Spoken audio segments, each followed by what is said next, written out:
DRG Kids. ಕತೆ ವಿಚಿತ್ರವಾದ ಕುಟುಂಬ.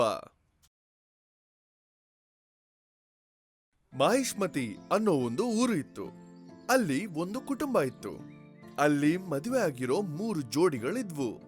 ಈ ಕುಟುಂಬದಲ್ಲಿ 3 ಸೊಸೆಗಳು ಒಟ್ಟಾಗೆ ಇದ್ರು. ಆದ್ರೆ ಅಣ್ಣ ತಮ್ಮಂದ್ರು 3 ಜನರಿಗೂ ಒಬ್ರು ಕಂಡ್ರೆ ಆಗ್ ಬರ್ತಾನೆ ಇರ್ಲಿಲ್ಲ. ಆದ್ರಿಂದ ಆ ಕುಟುಂಬ ದುಃಖದಲ್ಲಿತ್ತು. ಒಂದಿನ ಅವ್ರ ಅತ್ತೆ 3 ಸೊಸೆಂದ್ರನ್ನ ಕರೆದು ಏನ್ ಹೇಳಿದ್ರು ಅಂದ್ರೆ, ಸೊಸೆಯಂದಿರ, ನಿಮಗ್ ಗೊತ್ತಾ, ನಾನು ನಿಮ್ಮ ಮೂವರನ್ನ ನನ್ನ ಸ್ವಂತ ಮಗಳ ತರ ನೋಡ್ಕೊಂಡ್ ಬರ್ತಾ ಇದ್ದೀನಿ. ಇವತ್ತಿನವರೆಗೂ ಈ ಕುಟುಂಬವನ್ನ ನಾನು ಒಟ್ಟಾಗಿಟ್ಟಿದ್ದೀನಿ. ಆದ್ರೆ ಇನ್ಮೇಲಿಂದ ಈ ಕುಟುಂಬವನ್ನ ನೀವ್ ಮೂವರು ನಡೆಸಬೇಕಾಗಿದೆ.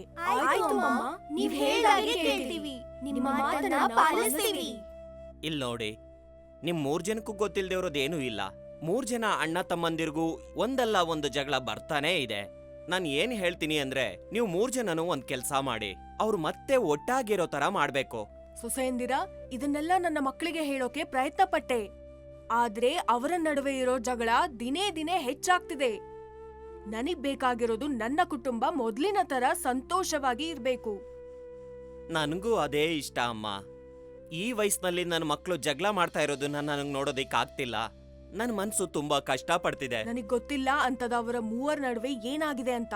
ಚಿಕ್ಕ ವಯಸ್ಸಿನಲ್ಲಿ ಅವರ ನಡುವೆ ಎಷ್ಟು ಪ್ರೀತಿ ಇತ್ತು. ನನ್ ಮನ್ಸ್ ಹೇಳ್ತಾ ಇದೆ, ಇನ್ನೂ ಅವರ ನಡುವೆ ಆ ಪ್ರೀತಿ ಇದೆ. ಆದ್ರೆ ಅವರ ನಡುವೆ ಏನೋ ಸಮಸ್ಯೆ ಇದೆ. ಅದನ್ನ ಅವರು ಮೂವರು ಅವರ ಮನಸ್ಸಲ್ಲೇ ಬಚ್ಚಿಟ್ಟಿದ್ದಾರೆ.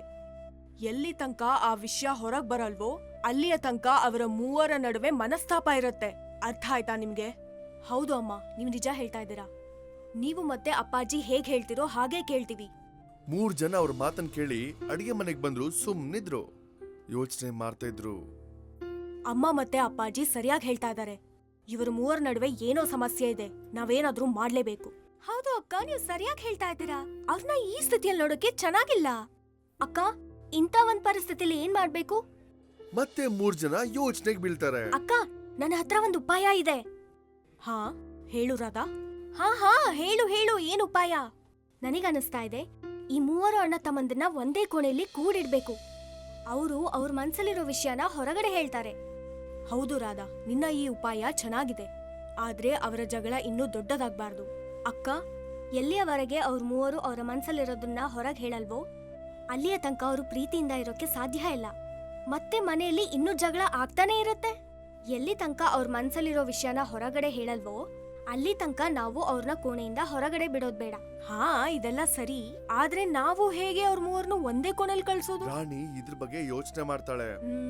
ನಾನ್ ರಾಕೇಶ್ನ ಕಳಿಸ್ತೀನಿ. ನಾನ್ ರಮೇಶ್ನ ಸರಿಯಾದ ಸಮಯಕ್ಕೆ ಕಳಿಸ್ತೀನಿ. ನನಗ್ ನನ್ ಮೇಲೆ ವಿಶ್ವಾಸ ಇದೆ. ನಾನು ಕೂಡ ಸುನೀಲ್ ಅವ್ರನ್ನ ಕೋಣೆಗೆ ಕಳಿಸ್ತೀನಿ. ನಾವ್ ಇದನ್ನ ಮಾಡ್ಲೇಬೇಕು. 3 ಜನನು ಸೇರಿ ಒಂದ್ ಸಮಯನ ಫಿಕ್ಸ್ ಮಾಡ್ತಾರೆ. ನಂತರ ಅವ್ರ ಕೆಲ್ಸನ ಶುರು ಮಾಡ್ತಾರೆ. ಕೇಳಿಸ್ಕೊಳ್ಳಿ, ನಾನು ಸ್ಟೋರ್ ರೂಮ್ ಇಂದ ಕೆಲವೊಂದು ವಸ್ತುಗಳನ್ನ ತಗೋಬೇಕು. ನನ್ ಜೊತೆ ಬನ್ನಿ. ಆಯ್ತು ಬಾ, ನಾನ್ ನಿನ್ಗೆ ಸಹಾಯ ಮಾಡ್ತೀನಿ. ಕೋಣೆ ಒಳಗಡೆ ರಾಣಿ ರಾಕೇಶ್ನ ಕಳ್ಸ್ಬಿಟ್ಟು ಆಚೆ ಚಿಲ್ಕಾಗ್ಬಿಡ್ತಾಳೆ. ರಾಣಿ, ನೀನೇನ್ ಮಾಡ್ತಿದ್ಯಾ? ನನ್ನನ್ ಯಾಕೆ ಕೂಡಿಟ್ಟಿದ್ಯಾ? ಬಾಗ್ಲು ತೆಗಿ. ರಾಕೇಶ್ ಅವರೇ, ಸ್ವಲ್ಪ ಇರಿ, ನಾನ್ ಬಾಗ್ಲು ತೆಗಿತೀನಿ.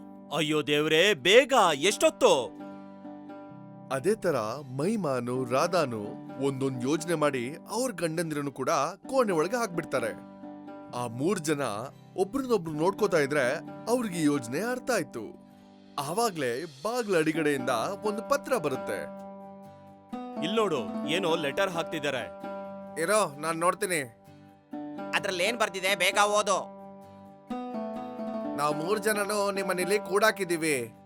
ನೀವು 3 ಜನನು ಒಬ್ರತೊಬ್ರು ಮಾತಾಡ್ಕೊಂಡು ಸಮಸ್ಯೆನ ಬಗೆಹರಿಸಿ. ಅದ್ರ ನಂತರನೇ ನಾವು ಬಾಗಿಲ್ ತೆಗಿತೀವಿ. ಕೊನೆಯದಾಗಿ ನಾವ್ ಏನ್ ಹೇಳಕ್ ಇಷ್ಟಪಡ್ತೀವಿ ಅಂದ್ರೆ, ನೀವೆಲ್ಲ ಮನಸ್ ಬಿಚ್ಚಿ ಮಾತಾಡಿ. 3 ಜನನು ಒಬ್ರನ್ನೊಬ್ರು ನೋಡಿದ ನಂತರ ಮಾತಾಡಕ್ಕೆ ಶುರು ಮಾಡ್ತಾರೆ.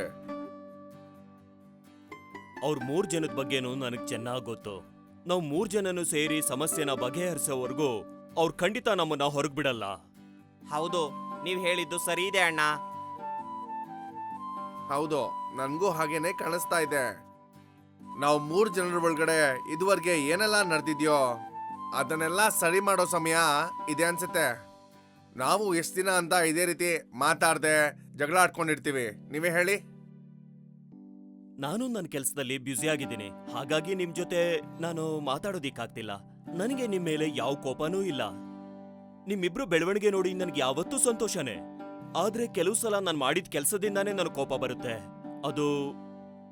ಅದನ್ನ ನಾನು ನಿಮ್ಮಿಬ್ರು ಮೇಲೂ ತೋರಿಸ್ಬಿಡ್ತೀನಿ. ಹೌದು, ನಾನು ನನ್ನ ಕೆಲ್ಸದಲ್ಲಿ ಬ್ಯುಸಿ ಆಗಿರೋದ್ರಿಂದ ನಿಮ್ಮ ಹತ್ರ ಮಾತಾಡಕ್ಕೆ ಆಗಲ್ಲ. ನಾವು ಎಲ್ಲ ಒಟ್ಟಾಗಿ ಮಾತಾಡಕ್ ಆಗದೆ ಇರೋದ್ರಿಂದ ನಮ್ಮ ಅಕ್ಕಪಕ್ಕ ಮನೆಯವ್ರು ಕೂಡ ನಮ್ಮನ್ನ ಬೇರೆ ಮಾಡ್ಬೇಕು ಅನ್ಕೊಂಡಿದ್ದಾರೆ.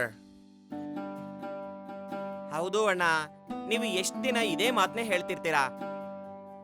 ಏನ್ ಹೇಳ್ದೆ ಅಣ್ಣ? ನಮ್ಮೆಲ್ರಿಗೂ ಕೆಲ್ಸ ಇದೆ, ಅಪ್ಪನೂ ಕೆಲ್ಸ ಮಾಡ್ತಿದ್ರು. ಆದ್ರೆ ಅಲ್ಲಿರೋ ಕೋಪನ ಮನೆ ಮೇಲೆ ತೋರ್ಸೋದು ಯಾವ ನ್ಯಾಯ ಹೇಳಿ? ಅಲ್ಲಿರೋ ಕೋಪನ ಮನೆಗ್ ತಂದ್ರೆ ನಾವು ಮನೇಲಿರೋ ಸಂತೋಷನೇ ಕಳ್ಕೊಂಡ್ಬಿಡ್ತೀವಿ. ನಿಜ ಹೇಳ್ಬೇಕು ಅಂದ್ರೆ ನಿಮ್ ಕೋಪನ ಕಂಟ್ರೋಲ್ ಮಾಡಕ್ಕೆ ನಿಮ್ ಕೈಲಿ ಆಗ್ತಿಲ್ಲ. ಹೌದು, ಸುನಿಲ್ ಹೇಳ್ತಿರೋದು ನಿಜ ಅಣ್ಣ. ಚಿಕ್ಕ ವಯಸ್ಸಲ್ಲಿ ನೀವು ಈ ತರ ಕೋಪ ಮಾಡ್ಕೊಂಡಿರೋದೇ ಇಲ್ಲ. ಜ್ಞಾಪಕ ಇದೆಯಾ? ಚಿಕ್ಕ ವಯಸ್ಸಲ್ಲಿ ನಾವೆಲ್ಲ ಆಟ ಆಡ್ಕೊಂಡು ಎಷ್ಟು ಚೆನ್ನಾಗಿದ್ವಿ. ಚಿಕ್ಕ ವಯಸ್ಸಲ್ಲೆಲ್ಲ ನಾನು ತುಂಟಾಟ ಆಡ್ದಾಗ ಅಪ್ಪ ನನ್ನನ್ನು ಹೊಡೆಯಕ್ ಬರ್ತಿದ್ರು, ನೆನ್ಪಿದ್ಯಾ? ಅವಾಗ ನೀವೇ ತಾನೇ ನನ್ನನ್ನು ಕಾಪಾಡ್ತಿದ್ದು.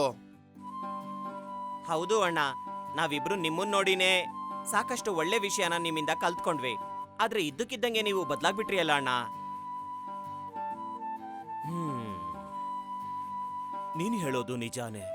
ನನ್ನಲ್ಲಾಗಿರೋ ಬದಲಾವಣೆನ ನಾನು ಫೀಲ್ ಮಾಡೋದಿಕ್ಕಾಗ್ತಿಲ್ಲ. ಚಿಕ್ಕ ವಯಸ್ಸಲ್ಲೇ ತುಂಬಾ ಕಷ್ಟಪಟ್ಟೆ ಅಲ್ವಾ? ನಿಮ್ಮಿಬ್ರನ್ನು ಕಂಡ್ರೆ ನನಗೆ ತುಂಬಾನೇ ಇಷ್ಟ. ನಿಮ್ಮಿಬ್ರು ಜೀವನದಲ್ಲಿ ನಿಮ್ಗೆ ಏನೇ ತೊಂದರೆ ಆದ್ರೂ ನನ್ನಿಂದ ಸಹಿಸ್ಕೊಳ್ಳೋದಿಕ್ಕಾಗಲ್ಲ. ನನ್ನ ಎಲ್ಲ ಜವಾಬ್ದಾರಿನೂ ಒಪ್ಕೊಂಡ್ಮೇಲೆ ನಾನು ಯಾಕೆ ಹೀಗೆ ಬದಲಾದೆ ನನಗೆ ಗೊತ್ತಾಗ್ತಿಲ್ಲ. ಅಣ್ಣ, ಅವಾಗ ನಾವು ಚಿಕ್ಕ ಹುಡುಗರು, ಈಗ ದೊಡ್ಡವರಾಗಿದ್ದೀವಿ. ಇವಾಗ ನಿಮ್ಗಿರೋ ಜವಾಬ್ದಾರಿಗಳೆಲ್ಲ ನಾವು ಸೇರಿ ಹಂಚ್ಕೊಳ್ಳೋಣ. ಏನಂತೀರ ಅಣ್ಣ? ಹೌದು ಅಣ್ಣ, ನಿಮ್ ಜೊತೆ ಕೆಲಸ ಮಾಡೋದು ನಮ್ ಜವಾಬ್ದಾರಿ ಕೂಡ. ನಾವೆಲ್ಲ ಸೇರಿ ಒಟ್ಟಾಗಿ ಕೆಲಸ ಮಾಡ್ಬೇಕು, ಇಲ್ಲ ಅಂದ್ರೆ ನಮ್ಮ ಮನೇಲಿ ಯಾವತ್ತೂ ಸಂತೋಷ ಇರಲ್ಲ. ಆದ್ರೆ ನನಗೆ ನಿಮ್ಮಿಬ್ರು ಮೇಲೂ ಇಷ್ಟೊಂದು ಭಾರ ಹಾಕೋದಿಕ್ಕೆ ಇಷ್ಟ ಇಲ್ಲ. ಯಾಕಂದ್ರೆ ನೀವಿಬ್ರು ನನ್ನ ತಮ್ಮಂದಿರೋ. ಅಣ್ಣ, ನಾವ್ ಯಾವತ್ತಿದ್ರು ನಿನಗೆ ಚಿಕ್ಕವ್ರೆ. ಆದ್ರೆ ಮನೆ ಮತ್ತೆ ಮನೆ ವಿಷಯ ನೋಡ್ಕೊಳ್ಳೋದು ನಮ್ಮಿಬ್ರು ಜವಾಬ್ದಾರಿ ಕೂಡ ತಾನೇ. ಅದಕ್ಕೆ ಹೇಳ್ತಾ ಇದ್ದೀನಿ, ನಮ್ ಜವಾಬ್ದಾರಿನ ದಯವಿಟ್ಟು ನಮಗ್ ಮಾಡೋದಿಕ್ ಬಿಡಿ. ಹೌದಣ್ಣ, ಒಂದ್ ವೇಳೆ ಇರೋ ಕೆಲ್ಸಗಳನ್ನೆಲ್ಲ ನಾವೆಲ್ಲ ಸೇರಿ ಹಂಚ್ಕೊಂಡ್ರೆ ಸಮಸ್ಯೆ ಎಲ್ಲ ದೂರ ಆಗತ್ತೆ ಅಣ್ಣ. ನೀವೇ ಇನ್ನೊಂದ್ಸಲ ಯೋಚನೆ ಮಾಡಿ. ನೀವು ಇಷ್ಟೊಂದೆಲ್ಲ ಯೋಚನೆ ಮಾಡೋದು ಅವಶ್ಯಕತೆನೇ ಇಲ್ಲ. ಅದು ಅಲ್ಲದೆ ಮನೇಲಿ ಎಲ್ರೂ ನೆಮ್ಮದಿಯಾಗಿರ್ತೀವಿ.